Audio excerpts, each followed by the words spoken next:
نماز میں خنجر لگا، نماز فجر کی نماز پڑھاتے تھے، اب ایک دم گرے، وہ چھپا ہوا تھا ابو لولو مجوسی، اس نے 7 وار کیے خنجر کے پیڑ، تو اب گرے، تو پہلی صف والوں کو تو پتہ تھا پیچھے نہیں، تو عبد الرحمن بن عوف نے لپک کے آگے مصلی پہ کھڑے ہو کے نماز شروع کر دی، اور چند آدمی اس کو پکڑنے کے لیے بھاگے، پھر اس نے آگے جا کے اپنے آپ کو خنجر مار کے اس نے خودکشی کر لی، اٹھا کر مکان پر لے گئے، دودھ پلایا گیا تو وہ آنتوں سے باہر نکل گیا، کہنے لگے موت کا پیغام آ گیا ہے، تو اپنے بیٹے کو بلایا، کہ بیٹا جا کر اماں جان عائشہ سے کہو کہ عمر امیر المومنین نہ کہنا، اب میں امیر المومنین نہیں ہوں، کہنا کہ عمر بن خطاب اپنے دونوں ساتھیوں کے ساتھ قبر کی جگہ چاہتا،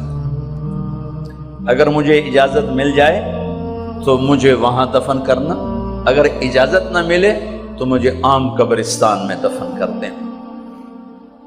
عبداللہ بن عمر تشریف لے گئے تو اماں عائشہ بیٹھی رو رہی تھی، کہ اماں جان میرا باپ عمر بن خطاب اجازت چاہتا ہے قبر کی اپنے دونوں ساتھیوں کے ساتھ، تو حضرت عائشہ رضی اللہ تعالیٰ عنہا رونے لگی، پہلے بھی رو رہی تھی، کہا عبداللہ یہ جگہ تو میں نے اپنے لیے رکھی ہوئی تھی کہ میں اپنے خامد اور باپ کے ساتھ میں بھی ایک کونے میں سو جاؤں گی، لیکن اگر عمر کی خواہش ہے تو اس جگہ کا عمر مجھ سے زیادہ حقدار۔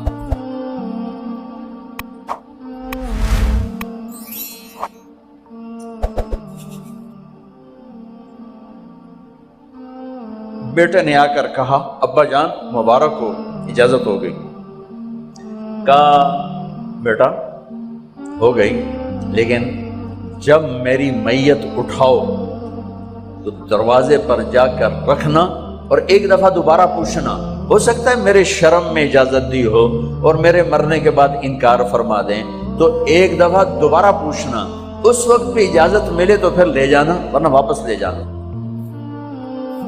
حضرت علی اور حضرت حسن تشریف لائے جس دن انتقال ہو رہا ہے، تو گھبراہٹ دیکھی تو حضرت علی نے فرمایا عمر موت سے ڈر گئے ہو؟ کہ نہیں موت سے نہیں ڈرا، موت کے بعد کیا ہوگا اس سے ڈر گیا۔ یہ کون کہہ رہا ہے؟ میرے بعد کوئی نبی ہوتا تو عمر ہوتا، یہ وہ کہہ رہا ہے۔ یہ کون کہہ رہا ہے؟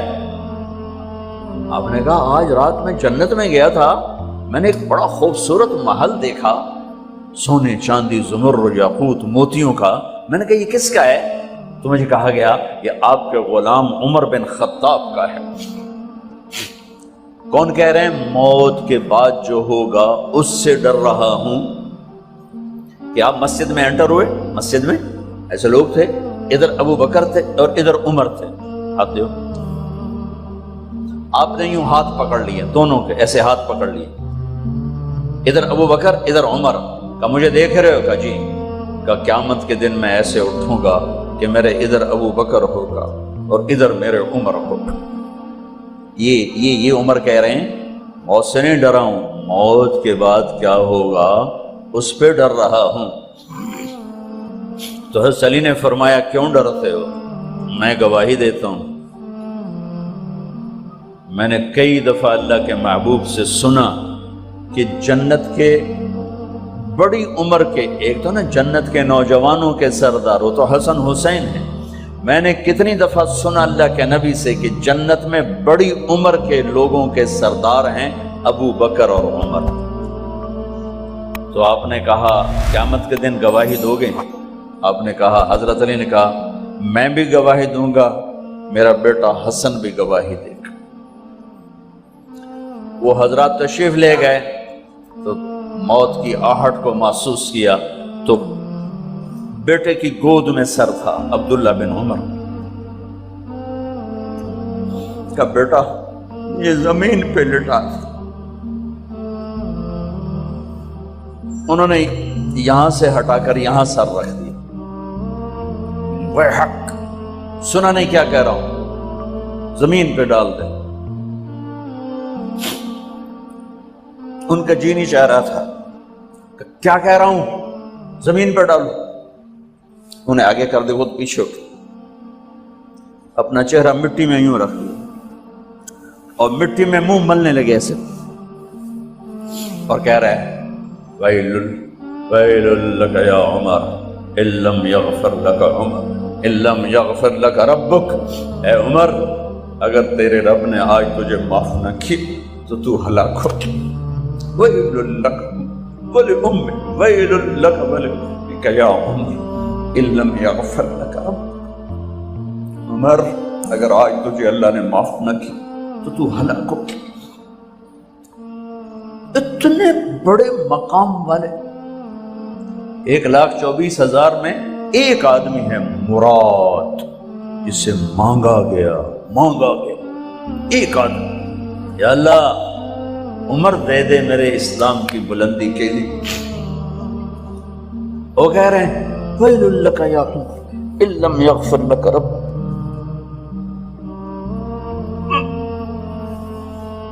اے عمر تو برباد ہو گیا اگر تیرے رب نے تجھے معاف نہ کی۔ یہ کہتے جان نکل گئی۔ صہیب رضی اللہ عنہ نے آپ نے وصیت فرمائی تھی میرا جنازہ صہیب پڑھائے، رومی جنازہ پڑھایا گیا، کندھوں پہ اٹھایا گیا، اور آ کر اماں جان عائشہ رضی اللہ عنہ کے دروازے پر عبداللہ بن عمر، باقی تو کوئی پتہ نہیں تھا کسی کو، کبھی ٹھہر جاؤ جنازہ یہاں رکھ دو، پھر آگے بڑھے، دستک دی، اماں جان میرا باپ عمر بن خطاب دروازے پہ پہنچ چکا ہے، اندر آنے کی اجازت ہے۔ تو اماں جان عائشہ نے فرمایا مرحبا بعمر، ہم عمر کو خوش آمدید کہتے، اور باہر تشریف لے گئیں۔ وہیں حجرہ مبارک میں قبر کھودی گئی۔ تو عبداللہ بن عباس فرماتے ہیں کہ میرے کندھے پر کسی نے ہاتھ رکھا، تو میں نے یوں پیچھے مڑ کے دیکھا تو جناب امام المتقین حضرت علی کھڑے ہوئے رو رہے تھے اور فرما رہے تھے عمر مجھے پتا تھا تیرے سوا یہاں کوئی نہیں آ سکتا، مجھے پتا تھا یہاں تو ہی آئے گا اور کوئی نہیں آ سکتا، چونکہ میں نے ہزاروں دفعہ سنا خرجت انا و ابو بکر و عمر دخلت انا و ابو بکر و عمر، میں نے ہزاروں دفعہ اپنے نبی کی زبان سے سنا میں اور ابو بکر عمر گئے تھے، میں اور ابو بکر عمر آئے تھے، میں اور ابو بکر عمر اندر گئے تھے، میں اور ابو بکر عمر باہر گئے تھے، میں نے اپنے نبی کے نام کے ساتھ تجھے اور ابو بکر کو اتنا سنا ہے کہ کسی کو نہیں سنا، لہذا مجھے پتا تھا تو اسی جگہ پہ آئے گا، تیری یہی جگہ ہے۔ میرے بھائی بہنوں، یہ وہ لوگ ہیں جنہوں نے رضی اللہ عنہ کا ٹائٹل جیتا اور پھر روتے روتے مر گئے۔ مجھے کیا خبر کیا ہونے والی، اب کو کیا خبر کیا ہونے والی، بے شک میرا رب رحیم ہے، وہ اس کے رحم کے تو فعلی کام بنے گا، کیڑیاں تقریراں تے کیڑے علم، کیڑیاں نمازاں تے کیڑیاں تجدہ، کم تو اس کی رحمت پر بنے گا، پر یہ اعمال اس کی رحمت کو لینے کا راستہ ہیں۔ یہ بھی ٹھیک نہیں ہے کہ اللہ غفور الرحیم ہے آپ ہی معاف کرے گا، یہ یزید اور حسین کو برابر تو نہ کر، آل رسول کی بوٹی بوٹی نوچ دی جائے اس کی رضا کو ڈھونڈنے کے لیے۔ وہ نہیں کہہ سکتے تھے اللہ بڑا غفور الرحیم۔ اس لیے بھائی بہنوں، معاملہ بے شک اللہ کی ذات سے ہے، بڑا کریم ہے، آنسو دیکھنا چاہتا ہے، ندامت دیکھنا چاہتا ہے۔ کون ہے جس سے گناہ نہیں ہوتا؟ کون؟ میں اسے انسان ماننے کے لیے تیار نہیں، یا تو وہ کوئی فرشتہ ہے یا نبی ہے، نہ نبی آ سکتا ہے نہ ہم فرشتے ہیں، وہ انسان ہی نہیں جس سے خطا نہ ہو۔ لہذا میں اپنے رب کی قدرت پہ قربان جاؤں، رحمت پہ قربان جاؤں کہ اس نے توبہ کے لیے نہ عمر کی قید نہ عدد کی قید. ابھی تو 60 سال کا ہو گیا ہے، 70 سال کا ہو گیا، اب تیری کوئی توبہ نہیں، آخری سانس میں آ جا قبول ہے. ابھی تیری 100 دفعہ ٹوٹ چکی ہے توبہ، اب 101 دفعہ قبول نہیں، 1 کروڑ دفعہ توڑ کے آ جا قبول ہے.